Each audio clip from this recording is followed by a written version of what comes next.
Good morning, students. Now let us solve this problem using row minima method.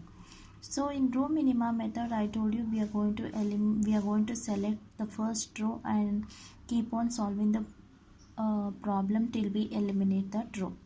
So the first thing is we need to check whether the demand is equal to supply. So in this problem, let us check whether the demand is equal to supply. So demand is equal to 70. When we add the demand, it comes to 75, and when we add the supply, it comes to 75. So the demand is equal to supply. So it is a balanced transportation problem. So I told you when we start with this problem, we are going to eliminate the row. We are going to select the first row, second row, and keep on eliminating this problem. So now let us consider this problem. So in this problem, we are going to consider the first row. So when we consider the first row, we are going to select the least cost in this problem. So where in this row, so there is the least cost in this first row is 2. So there is a tie between these two. So now when there is a tie between these two, we are going to select the cost which is having the maximum allocation. So now let us check which is having the maximum allocation. So for these two, the allocation is 20, 20. So we will be able to allocate 20 for this cost, and for these two, the minimum is 3. So we will be able to allocate 3. So whichever is having the maximum, that we are going to consider as the first. So for this row, we are going to consider this as the least cost, and we are going to allocate 20 for this row. So when we allocate 20 for this row, 20 here becomes 0, the row becomes 0, and the demand also becomes 0. So we are going to eliminate that row, and I told whenever the value becomes 0, we are going to eliminate either row or column. So after eliminating the row, we will eliminate the column also. Now we'll move on to the next row, that is the second row. So now check whichever is having the least cost. So in this row, 3 is having the least cost. So now we'll be able to allocate for 3. So now check the allocation. The demand is 30 and supply is 10. So we'll be able to allocate 10. So for this, we'll be able to allocate 10. 30 becomes 20 and 10 becomes 0. So now eliminate this row. Next we will move to the third row. So for third row, we are going to select which is having the least cost. So for this, with the 4 is having the least cost. So for 4, we will be able to allocate 3 for, so when 3 becomes 0 and this becomes 27. So when I told you whenever the row or column becomes 0, so whichever value becomes 0, either column or row, that we need to eliminate.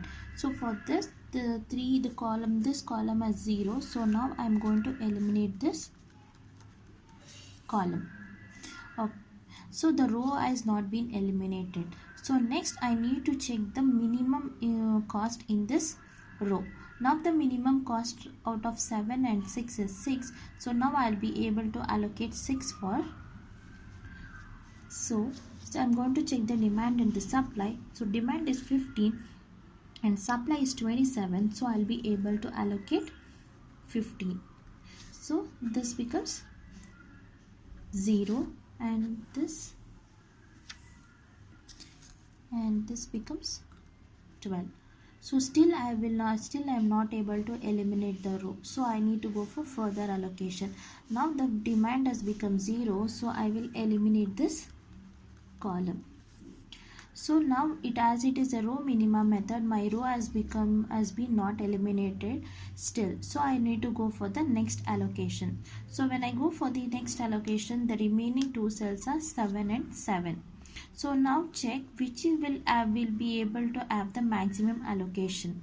So for the first 7, the maximum allocation will be out of 20 and 12, maximum allocation is 12, and for the second one, the maximum allocation is 7. So whichever has the highest allocation I am going to select that one. So I am going to select the first one, so as 12.